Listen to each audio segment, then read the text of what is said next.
अस्सलाम वालेकुम ख़वातीन व हज़रात, आपको अहम और ताज़ा तरीन ब्रेकिंग न्यूज़ से आगाह करते चलें कि रमीज़ राजा का कहना है कि मोहम्मद आमिर को हमने शामिल कर दिया है और शाहीन अफरीदी को भी हमने शामिल किया है।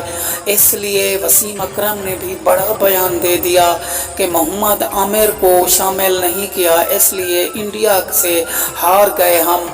और इमरान खान का कहना था कि मोहम्मद आमिर और शाहीन अफरीदी जैसे बॉलरों को हमने ना खिलाया, इसलिए इंडिया से हम ये मुकाबला हार गए।